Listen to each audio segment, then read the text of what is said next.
Hello, everyone. Welcome to Rockshire Gang. My name is Eric. Today, we're going to take a look at the final 48 hours. No, we're going to take a look up to day 20 before the final 48 hours of Zombicide White Death, the newest campaign from CMON Games. I say newest campaign. It's been about 3 weeks since this campaign started.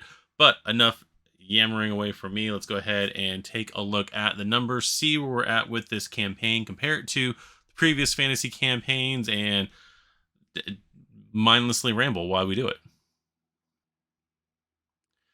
All right, as I said, we are now entering in the final 48 hours of this campaign. We are still technically on day 20 of the campaign. I'm shooting this right now on April 24th, 2013. I did wait until the last stretch goal was unlocked for this day, feeling very confident that it's not going to hit when midnight rolls over. Currently in the campaign, we have hit $2,765,458. We are at 14,877 total backers with 46 hours to go. So if you are watching this and you've been on the fence about the campaign, you haven't pledged anything yet, haven't liked the campaign in order to get that 48-hour notification, this is your 48-hour notification. This is the last 48 hours to get the to pledge to the campaign during the live campaign. Most likely there will be a late pledge afterward.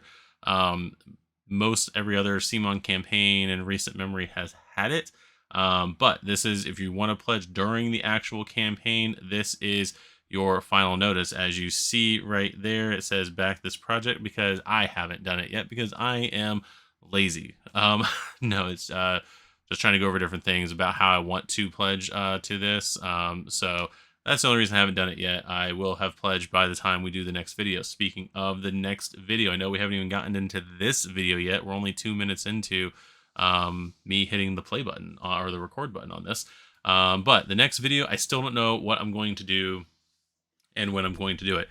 So this campaign will end Wednesday, the 26th, I believe, at 9 p.m. That's when the 48-hour mark will roll over.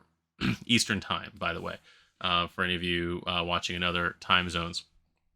Excuse me. The last time I did a series of videos like I've been doing for this campaign, it was for Marvel United Multiverse, and I ended up doing like half hour before the campaign ended. I just did a quick live stream just to kind of usher in and kind of refresh the updates and kind of ramble, answering people's questions through the chat as that came through. Don't know if I'm going to do that this time, just because my wife is going to be working that night. I am going to be working that day until late. Still have to pick up the kids, still have to get them, do all the parenting stuff and everything before I can start this. So if I can get on and start the live stream prior to 9 o'clock, hope shooting for 8:30, then I will do that. If not, then I'll just do another video. I'll record a video as soon as I can that night, have it up later that night after the campaign's over, for anybody who wants to watch that. For all you late pledgers who want to still get information on this campaign, or just to see my ramblings in retrospective on the campaign as it stood, you can do that. But again, like I said, we might do the live stream, may not, but kind of just be on the lookout for that. If you want to know when I go live, go ahead and hit that like button on this video. You can, or subscribe to the channel. That's probably the better way, and hit the notification bell to get notified of when I'm going to do things, or when I'm doing things as they happen. So with all that nonsense out of the way, let's get to the most fun part about these videos, the math. Like I said, currently this is where we're at with the dollar amount for the current campaign. Comparing this to Black Plague. Black Plague on day 20, the last survivor that they announced and unlocked during the Black Plague campaign was Oktar the Pale. I can't even get these names correct, let alone the ones from this actual campaign. But the stretch goal for that one was $2,350,000. That was unlocked on day 20. Then they announced finally an actual named necromancer for the campaign, but we're not counting that character because he wasn't unlocked until day 21. So he's not going to be um, in our discussion when I go over like the numbers for where we're at compared to the other day 20s. But as of right now, this campaign, money wise, is bringing in more than Black Plague did at the same time. And we'll get into a caveat here in just a second with White Death. And I'm looking at a spreadsheet I've made. I haven't posted it in these videos just because it is kind of all over the place and kind of just for me. I don't have it in any kind of organized way that you guys would really understand, but I appreciate you sticking with me while I'm not showing you what I'm looking at over here. It's behind this right here. Anyway, so on day 19 of their campaign for Green Horde, Z was announced. He was not unlocked, though, until day 21. So I do have him counted in, I believe, in my numbers breakdown. But his unlock stretch goal was $3,100,000. The one before that was just a straight 3 million. I'm hoping we get to that far in this campaign by the end of day 22.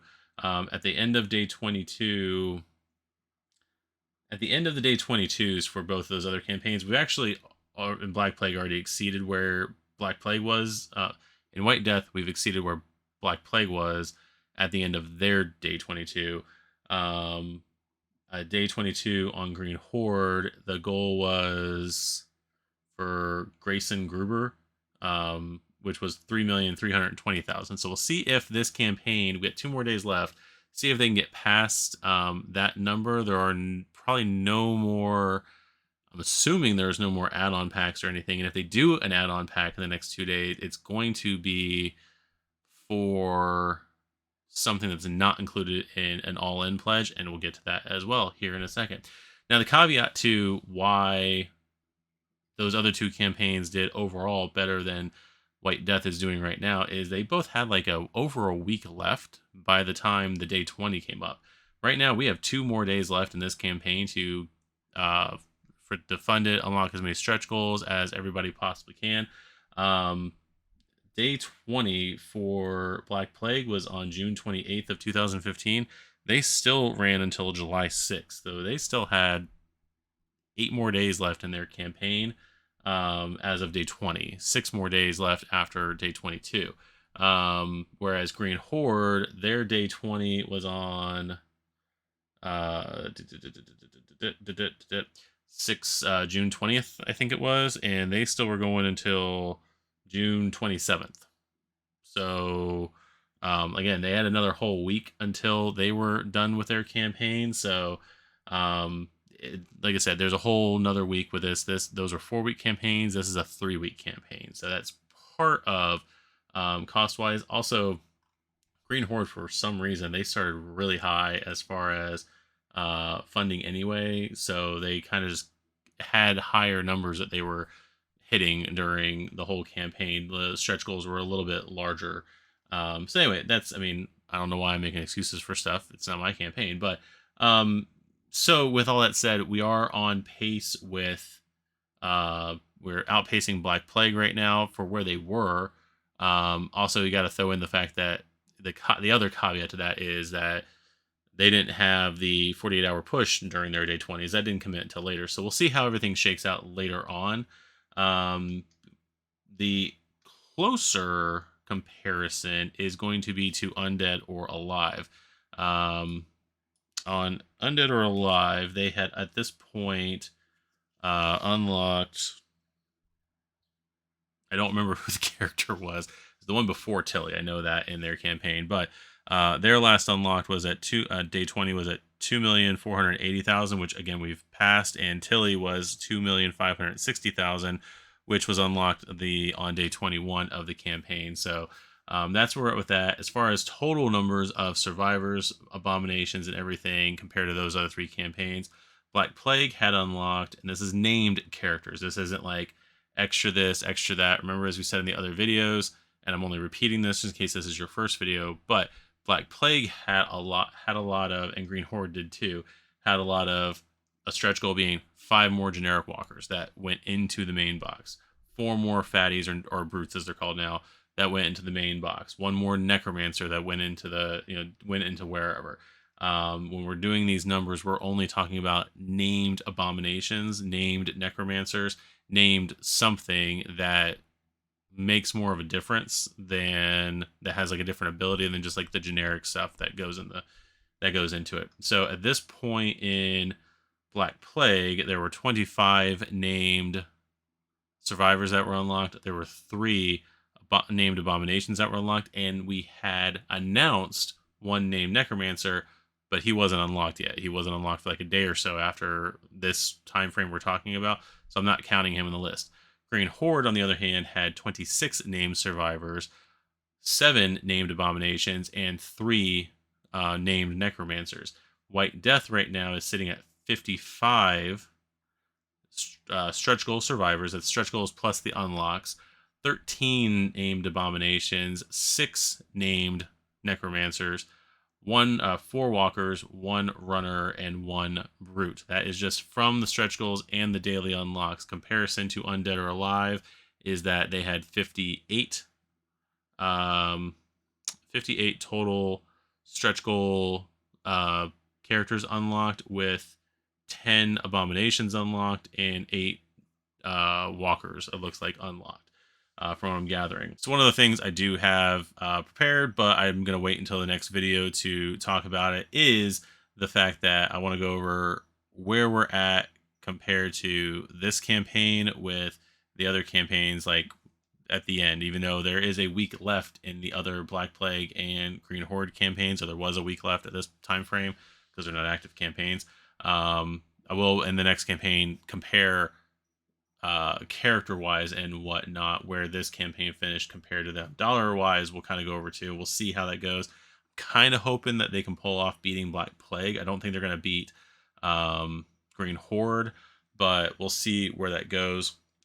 Just know right now, as far as survivors go that have been unlocked, and this is completely total. This is going to be your teaser. As far as survivors go for unlocks, stretch goals, as well as all the various packs and expansions, this campaign has unlocked more survivors, abominations, and necromancers than the previous 2 fantasy campaigns.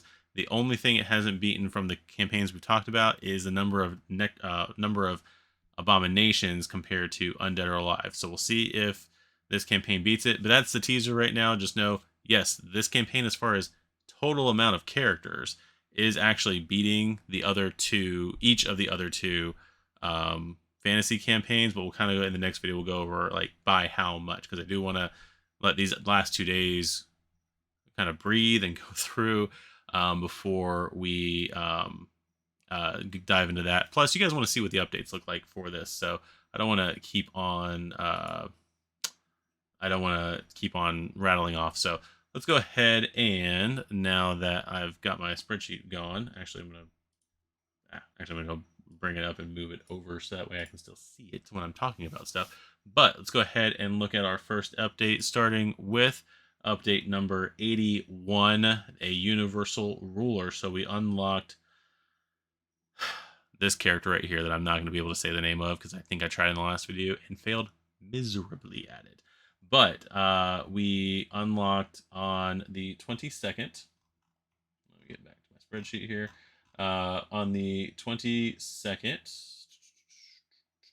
which is day 18 of the campaign, we unlocked this character, and with the help of that Divine Beast expansion that was announced the day before.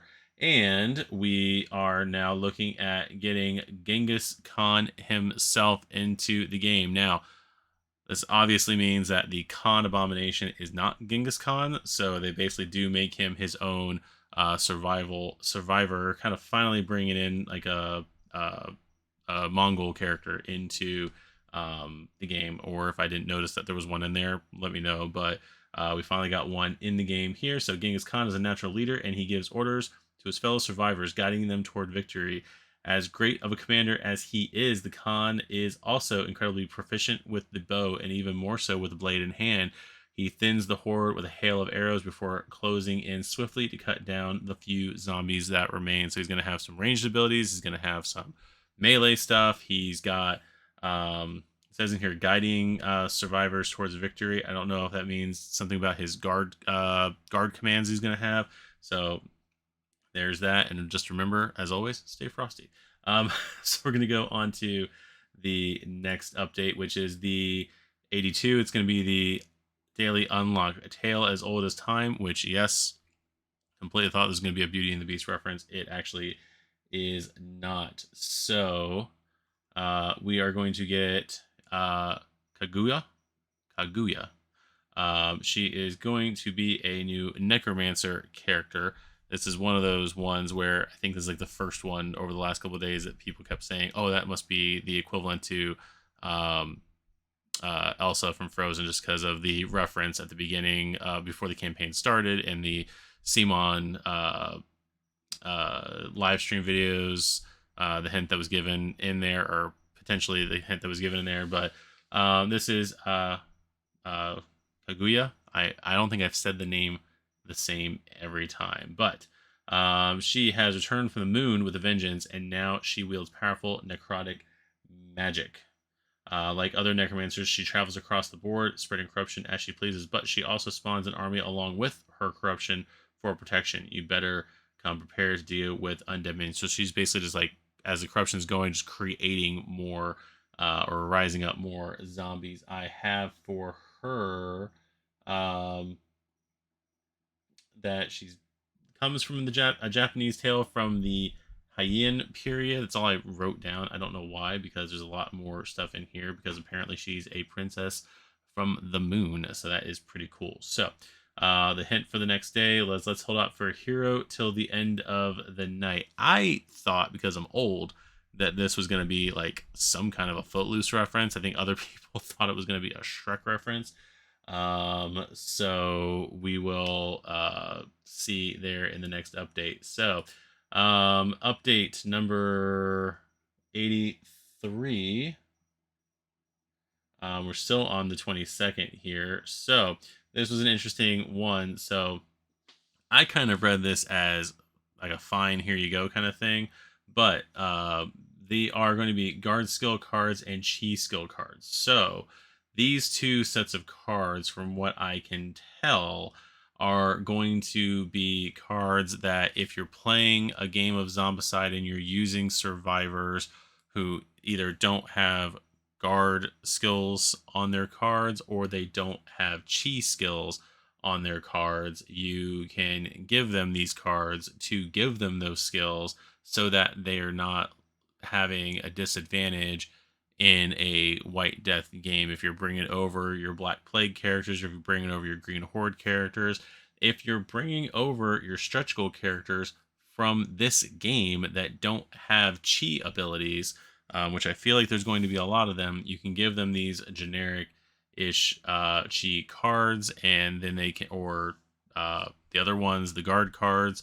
That way they can participate in the battle and still have that advantage of being able to use more than just the generic commands that are given, that they can be given. So I thought that was pretty cool that they went ahead and did that. I don't know, because of the fact that they're not showing a card, this seems to me like one of those, like, enough people requested it, so, and it wasn't probably part of the plan, so they decided to add it in. Or maybe it was the plan the entire time to add it to the very end of the campaign. I feel like they would have done that at the very beginning of the campaign, and or also with the chi cards, announce them during the Eternal Empire update. That's the word I was trying to say. It is late for me right now. But anyway, so there they are. So like I said, this allows players the flexibility to use these cards when playing with survivors without guard or chi skills in any Zombicide fantasy game. Customize your games to your heart's content. So you can use guard. So this allows you a better chance to use guards in an older Zombicide fantasy game, or use characters from an older game into a new White Death game. So I thought that was pretty cool. So then the next thing they did was they showcased a lot of painted miniatures. I think this is like the first update where they talk about the painted miniatures. So we're just kind of going to, just averagely scroll through here and not dawdle as much because we have a lot of things to do and not a lot of time necessarily to do that. Hey, look, there's what I thought was Genghis Khan for a second. So yeah, so they're going over the main core box. This is the Eternal Empire stuff right here. I love this. I don't know why. It's just a bunch of grays and everything, but it looks awesome. Then they got the warlords of the Rising Sun, Middle Kingdom. So there's all of that. I know I'm going through them pretty quick, but you can go through them at your leisure through the Kickstarter campaign. So next we're going to do Thunderbolts and Lightning. Very, very frightening me. Hail Survivors, step by step, we've unlocked in Genghis Khan. I don't know why they wrote it that way. The next stretch goal is the God of Thunder, Takamikazuchi. You would have thought I started drinking before I did. I do apologize to anybody who's offended by my mispronunciation. I'm very sorry. So this was the goal for $2,290,000 is another abomination for the game. As a thunderous boom echoes across the skies, this character slams down from the heavens. The god that once subdued leviathans and quelled earthquakes has now been twisted by dark necromancy. His divine might allows him to send massive shockwaves into the earth, preventing survivors from entering his zone. It is a Sisyphean task to try to get up close to him and land a killing blow. You had best find other means to take him out. So you're probably gonna have to do range with this character. So that is going to be pretty awesome.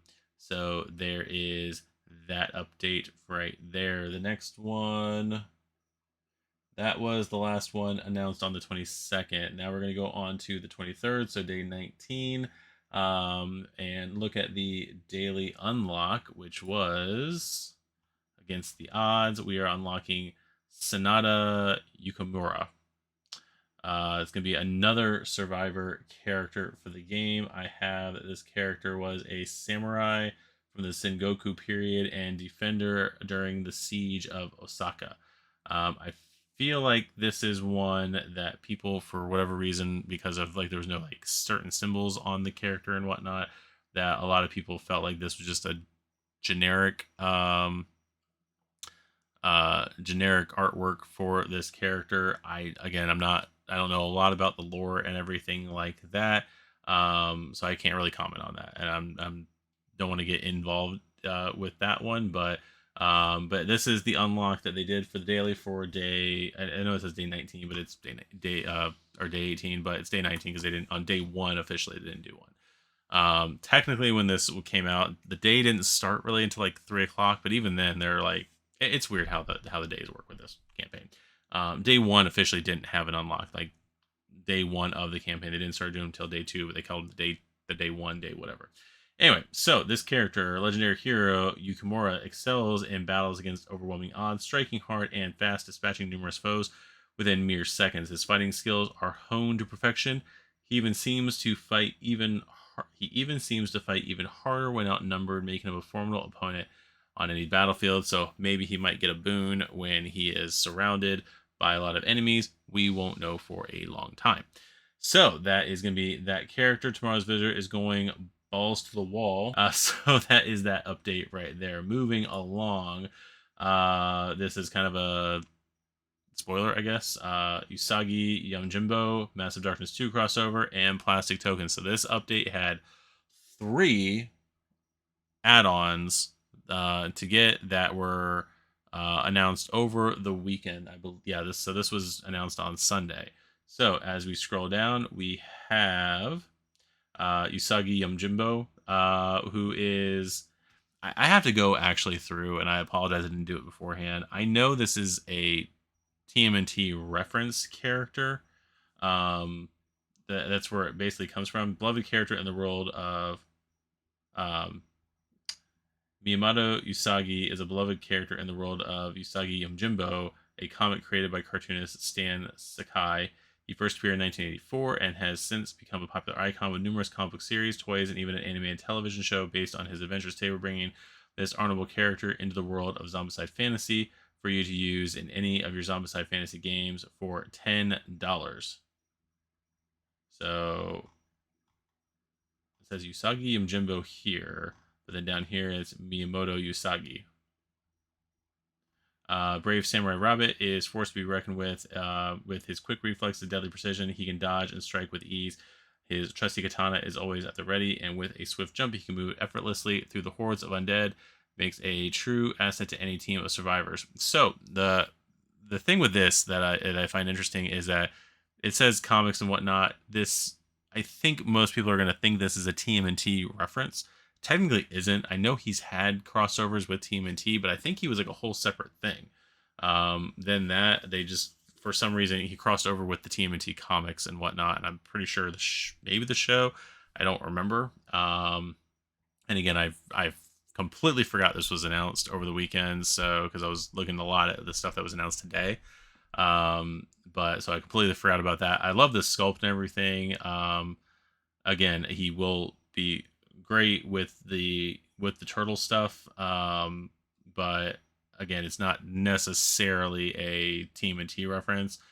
He's basically his own thing. So anyway, there is that. The next thing was announced was the Massive Darkness 2 crossover pack. This is something I keep seeing constantly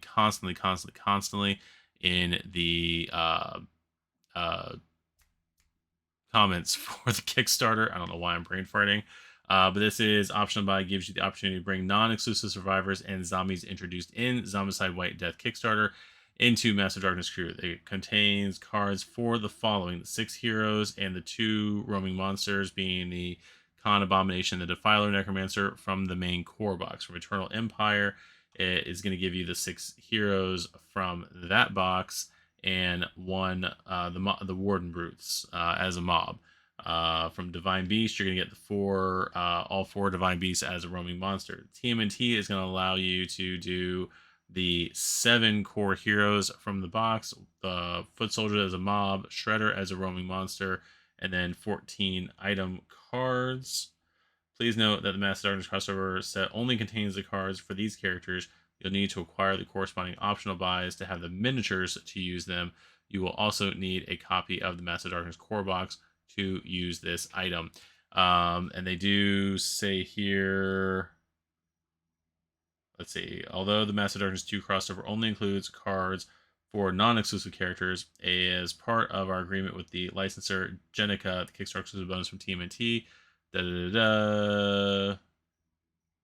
versus the team during the campaign will contain her hero card and 2 item cards from Master Darkness 2. Okay, so if I'm reading that correctly, then the Jenica figure, I don't know if they'll have it packed separately, but she will contain her Master Darkness 2 cards. So regardless, if you're getting TMNT in this campaign, you're going to have her Massive Darkness cards. But if you want the other Massive Darkness cards, it is an extra $15 to add them. And this is it's a kind of a bittersweet optional buy for me. I pledged $1 to Massive Darkness 2 when it was originally out. And then for a multitude of reasons, I think at the time, I feel like the pandemic started at the time, and there was some questions about my employment or something. I feel like I have to go back and look when it was. I feel like that's what happened. I know there was a money issue on my end at the time why I didn't get Massive Darkness 2, and I regret it to this day because it looked like a cool game. So this is a bittersweet pass for me because of the fact that since I don't own Massive Darkness 2, and I could easily just go buy the core set, but then I know I would just be missing out on a ton of content, most likely content I would never be able to play because of time. This is probably going to be a pass for me. If it is something I get, it would be later on down the road in the pledge manager, but it's nothing I'm going to pledge to during the campaign right now. So it's not a need. None of it's a need, but it's not a in the hierarchy of things I would get separately. This is probably unfortunately on the low end. So again, not saying that if I own Master Darkness 2, this would be a buy. This would be a definitive buy for me, just to have more content for that game. Also to be able to use the Ninja Turtles in that game, that would be awesome. But that's where I'm staying with that. So the last add-on that was added for this update was the plastic tokens pack. Now, I love the plastic tokens. You've seen them be played on this channel. In all of our Marvel United videos, we have exclusively used the plastic tokens in that game. Anytime that there is a plastic tokens upgrade in a Kickstarter, at this point, it's just going to grab me in. If you throw me a neoprene mat, you throw me in some plastic tokens, I'm going to add those to my pledge. That's just the way it goes. So the cool thing about this one, it adds in all of the, has all the different things for both the main game and I believe the Eternal Empire, because it does add in the chi tokens in here, adds in rope ladders. I wish the rope ladders were a little bit more 3D, but what is 3D is the plastic cauldrons right here. You're going to get 4 plastic cauldrons. They will be 3D, so technically the only thing we're missing now is stairs, I guess. But I do wish that the somehow they made 3D the plastic tokens for the rope ladders and also added in the stairs, but beggars can't be choosers with that kind of stuff. So there's that. There's the plastic tokens right there. That's how you add in your optional buys. Now on to the next update, which is Time Flies Like an Arrow. We got all these different things right here. And now we've got Hong Zong. I feel like that Z is probably silent. Maybe not. But he was the unlock at 2340, still on day 19 here. Yes, day 19 here. So many speak of the great wisdom that is acquired by living a long life. In it's much less common to hear about marksmanship. Yet Hong Zong is a testament to that. After years investing in honing his ranged combat techniques and growing his illustrious beard, he never seems to miss his mark. The speed and accuracy of his shots make him a great ally to be watching your back. So this is going to be a primarily ranged character. It looks like I have that he was a Chinese general under Liu Bai. Liu Bai. Which I thought that character was in here because I've said the name enough, but I don't think we've actually unlocked that character. He'll probably be toward the end of the campaign if he's in the campaign. We got we got Genghis Khan, so who knows what we're gonna get now. So that is gonna be that character right there. Nothing else was announced. So on to the next update. Aim straight and true. So we unlocked Hong Zong right there, and the next thing we got is Haya probably. Haya's ranged abilities inspire the guards around her to fight their best against the zombie horde with their own crossbows. With her skillful use of a crossbow, Haya can take down multiple zombies per shot, making her an essential asset to the team. With Hanrar ancestry flowing through her blood, she's able to move around the battlefield easily and unencumbered. So she's going to be quick, and it almost looks like she's going to be able to tell the guards, the non-ranged guards, to do range attacks in her zone. So that might be pretty cool if that is true. So there is her character model, and move on to the next update. Dream big and achieve greatness. So we are now on today. And by today I mean yesterday for all you people who are most likely watching this after midnight, and you're probably on Tuesday already. So dream big and achieve greatness. So we unlocked Heya early in the morning, and next thing we have is the new survivor, Sun Quan. Sun Quan was the founder of the Eastern Wu Dynasty, which is one of the 3 kingdoms. So he is a big deal in that culture. He's considered one of the most influential warlords in the empire, having held the emperor's favor for his loyalty and service, for his stunning successes in wars, big and small, most recently in the Great Southern Campaign. So he was the unlock at 2,440,000, which his unlock will exceed, was what puts us on day 20 of Black Plague.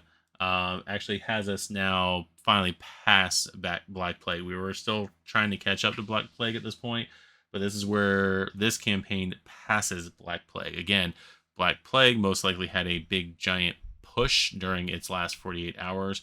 So that is, where that's going to stand at this point. But as far as where this is progressing right now, officially on the day 20s, this campaign has passed Black Plague. We'll see if we can get to those final numbers. But anyway, Sun Quan's might in combat is something to behold. He prefers to take out foes with a single powerful strike and revels in combat, especially with the odds are stacked against him. Any weapons in his hand seems to be able to tear through and even foes clad in plate armor. What's more impressive is that he can cleave through multiple armored foes in a single strike. So hopefully he'll be able to do multiple attacks, adding on to his current weapons.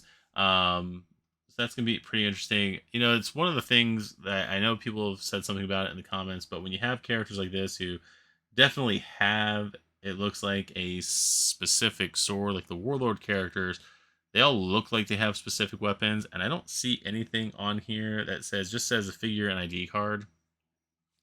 There's nothing in here giving them special weapons. Not saying that everyone has to have a special weapon like the TMNT, but it would be pretty interesting for them to, like, hey, I have this model of a character, and he's got this massive, important looking, probably named weapon, and here is generic katana. I mean, I don't know.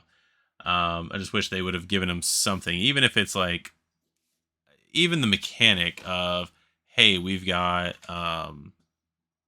like with Ninja Turtles, where they've got a regular weapon on one side and then a better version of the weapon on the other side. Again, because they do have iconic weapons. It'd just be interesting if some of these characters had their own iconic weapons. Anyway, moving on to the next update. Embrace the Cold and Daily Unlock. So this is going to be a twofer right here.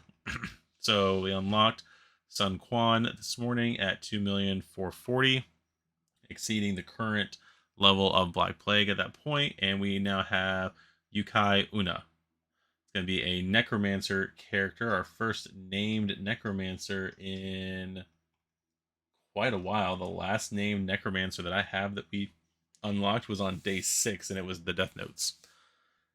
So there is that. That's actually the last. Yeah, that's the absolute last. No, I'm stupid. Kaguya was on day 18.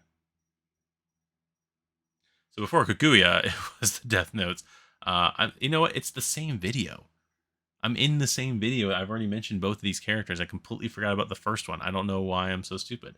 But I'm looking at my spreadsheet thinking I'm talking about somebody else. Oh my gosh, I need some sleep. Anyway, so Yuki Ona, she is going to have some powers. She is a witch that stalks the frosty mountain peaks and uses the very elements to her advantage. Her ice magic is so powerful that with just a glance, she's able to place an icy hold over survivors. So stay out of her line of sight if least you want to be chilled to the bone. So it makes me wonder if she, excuse me, I was yawning there. Makes me wonder if she's going to get a version of the frost or freezing mechanic that the survivor is going to have. My note for her is that she is a Japanese yokai, and she's related to ice and snow, as you can see right here. So again, another character that may or not be what they were trying to substitute in for Elsa from Frozen. Who knows?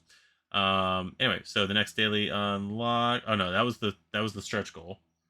They did this to me before. That was the stretch goal. Now we're gonna go to the daily unlock, which is Bake Danuki. It's going to be an exclusive walker. This walker in life, the Bake Danuki, was a mischievous shapeshifter, but in undeath, it used its powers to wreak havoc across the battlefield. One moment, it used its power to enhance its strength. The next moment, it alters its powers to gain more speed. Dogs barking. The Bake Dunaki is always full of surprises, and you would be sorely mistaken to underestimate it in combat. There is that character right there. What I have for this character is that it's from Japanese folklore. It resembles a raccoon dog or tanuki. So this, fortunately or unfortunately, is not what appeared in the Mario movie. So there's that. So the what horrors or splendors await us next? So I honestly don't know what it is because now we are talking about the future. So it's day 20, technically day 21, unlock right there. So we have one, two, three, five more stretch goals to go through. That is exciting. So we are at stretch goal number 91, fighting from the ground up and all in pledge. So this is the moment that everybody was waiting for in this campaign. If you had not pledged yet, we're new seeing double the trouble with our climbers in Terracotta Walker Zombies pack. So there are the Terracotta Soldiers, there are the climbers. So it doesn't say in here, it says climbers and Terracotta Walkers. So they're going to contain the 15 walkers, 15 climbers, 18 zombie cards, 1 rules leaflet. Now let's see what they do. So first we have the Terracotta Walkers. These guys are interesting because if there is multiple ones in the zone when the one dies at the end of the round, I'm sorry, if there's any Terracotta Soldiers in the zone left at the end of the round, I think it brings back all the other ones. Defeated Terracotta Walkers have the special ability to reform themselves from the remnants of smashed clay left behind by the survivors if they are still any Terracotta in their zone at the end of the round. To get rid of them once and for all, survivors must not leave a single one standing in the zone. So that's going to be pretty cool. If you don't have enough, there's like 3 in one shot, and you don't take out all 3, then they're all going to come back. So that is interesting. And then there's the 3 sculpts for it right there. Let me scroll up a little bit so you can see the other one.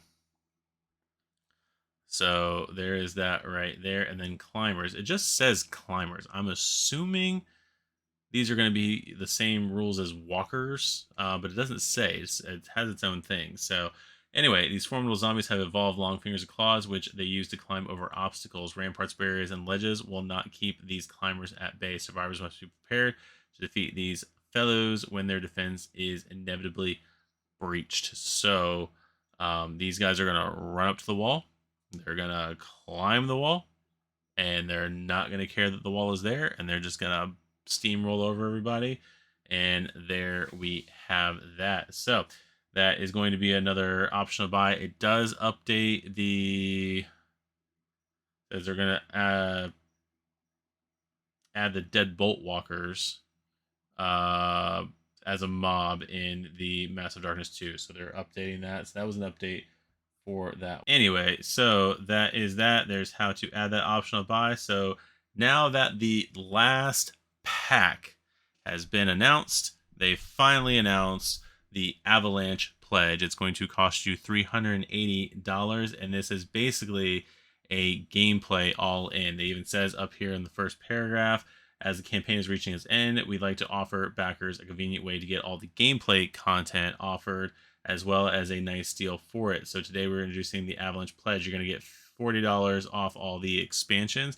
This pledge level is going to include White Death, Zombicide Eternal Empire, and the Teenage Mutant Ninja Turtles Zombicide Time Crash expansion pack. It's also going to include the Crossfire pack, the Divine Beast, Berserker Walkers, Climbers, and Terracotta Walkers. It's going to include the Virtues of Bushido, the Warlords of the Middle Kingdom, Warlords of the Rising Sun, and the Celestial Knights. It's also going to include the Lacuna Coil limited edition stuff. It's going to include whoever those two are. It's going to include the Jenica Turtle right there. These other two Kickstarter exclusive here. I'm realizing it also does include Usagi Yojimbo in there. He's kind of hidden in the middle. So yeah, you're going to get all that content. This is the whole list, plus the 6 exclusive pizza tokens. In this, that is what all that's going to be. So separately, this would be 420, but the Avalanche Pledge brings it down to 380. This gives you the Climbers and Terracotta Wars essentially for free, plus a $5 discount on the total price. If you're looking to get all the expansions, this is the way to go. If you want to get all the expansions with the discount, simply go to Manage Your Pledge level and select the Avalanche Pledge. Please note that while the Avalanche Pledge includes all the gameplay expansions, it does not, I'm going to repeat this one more time, does not include the accessories.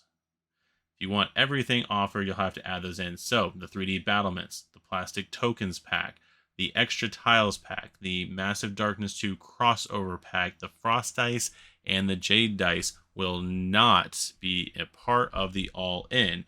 You need to add these things right here, repeating it 500 times, because there will inevitably be someone in my comments who's going to ask. There's going to be inevitably someone in the comments of this Kickstarter right here who is going to ask.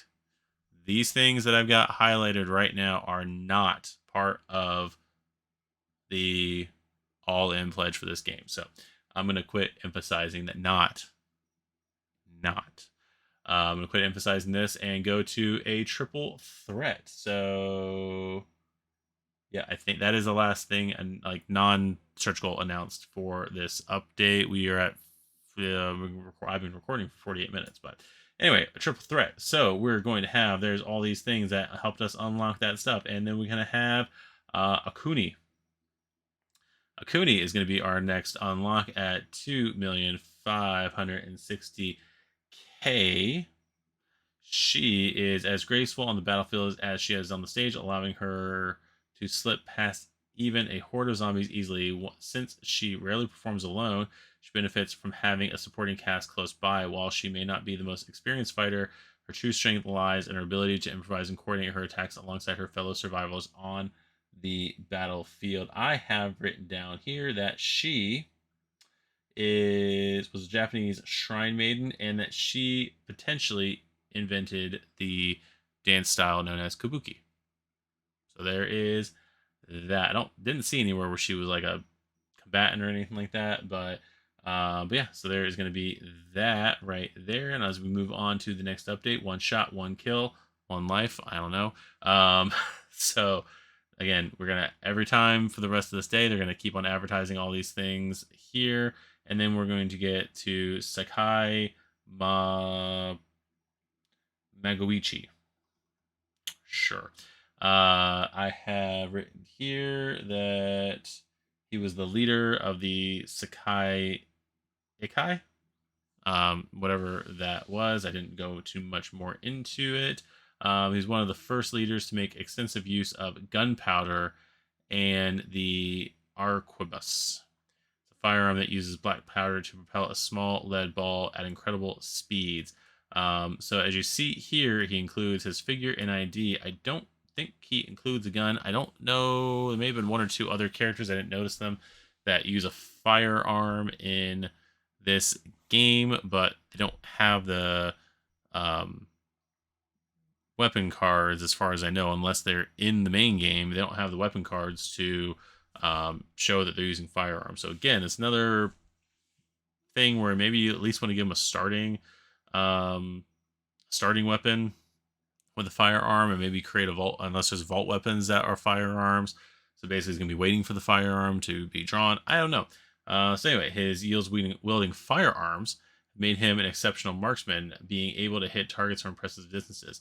And even at such great range, he can easily target enemies' weak point for massive damage. As a mercenary, he is used to fighting against overwhelming odds, and has resulted in his preference for hit-and-run tactics. He always makes sure to hit them where it hurts the most before slinking away to prepare for another attack. It's being so close. Anyway, so that is going to be that character there. Trying not to make this video too long, so I'm kind of rushing through these last few updates. So the next one is Marks of Bravery. So we unlocked this character here at 2,610,000. Next one we're going to have is Wei Yan at $2,660,000 right there. Is a general. This general has a penchant for goading his foes, hoping to get them into a position right before an ambush. I have for this character that he was a general, again, under Leah Bai,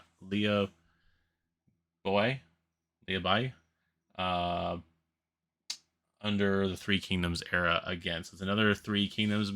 I feel like half of these characters in this game are generals or warlords from the Three Kingdoms era. Charges the battle to finish off the weakened foes, and relishes being in the thick of the fight against impossible odds. Each devastating swing by his weapon crushing lesser foes and sometimes even larger abominations if he manages to get in a lucky hit. So there is this character using the pole arm abilities, hopefully the ranged melee weapons and whatnot. So maybe 2 more updates. I haven't actually checked on the actual dollar amount. Let's see where we're at. So we unlocked Wei Yan, and now we have Hanaya. Is going to be another necromancer. So we had 3 during days 18, 19, and 20. We've got 3 new necromancers. In the game here, it is a new necromancer. Hania is a vengeful demon that wants nothing but to inflict suffering on those that wronged it. If you were to strike one or a zombie in its zone, be assured that it will return the favor with renewed resentment and hatred. If you plan to take it on, be very sure you can take it down in one well-placed strike. So there is that character. Finally, question mark. We'll take a look here. The last, the Hanya, I have that he's a vengeful spirit, mostly in Japanese no theater. The main thing I found on there was that it was mostly like a mask with a deviled horn and everything like that, and it kept on saying that it was a vengeful female spirit. So again, I'm not sure if that is fully accurate on that, but there is that character, new necromancer. Now we got Dio Chen, which is the update. Every rose has its thorn. Maybe poison. Who knows? So Dio Chen, there is her model right there in her miniature there. Her alluring beauty is recognized by those even in death, drawing them closer to this legendary beauty. As they shamble even more mindlessly towards her, she skillfully picks them off one by one in rapid succession, like shooting a fish in a barrel. I have that she is listed as one of the 4 beauties and is best known from the stories of the Romance of the Three Kingdoms. So that is the last update. She was at 2,800,000. So we'll go back to the main page right here. Gonna hit the refresh button and see where we're at. So and as you can see from wherever I was, we just jumped another 10,000. So I don't think this is going to hit in the next 10 minutes. So I am confident still that these are all the updates for Zombicide White Death as of right now, leaving us, as I said, as far as numbers go, at 55. Yep, pretty sure. 55 named survivors in the game. Just need we're like 3 behind the same speed for we're as far as named survivors, we're actually beat Black Plague and Green Horde. As far as the stretch goals unlocked, we're 3 behind on Undead or Alive at this point. But again, we'll kind of get into those numbers on the next video and as kind of the retrospective. Like I said, I was gonna do them tonight, but I don't want to. No, no, I want to save it for the next video. So that is going to be like I said, the last update for that. I'd like to thank you guys for watching. As I said in the top of the video, I think I said in the top of the video, I actually restarted the video at one point and don't remember what I said at the beginning now because it is almost midnight for me. But I'd like to thank you guys for tuning in to this update video here. Make sure you like the video, subscribe to the channel. That would really help us out a lot here. Just like I said, we're trying to push for more subscribers for the channel. We are still sitting at about around 160 plus. So again, just trying to get I don't know, I would hope to get to 200 by the end of this whole thing, but that's probably not going to happen. More money's moving up there. But yeah, that is the next major milestone goal that we're trying to go for here is 200. So if you guys want to help out with that by hitting that subscribe button, I think it's over here. It might be over here. I have no idea. It's somewhere below me though.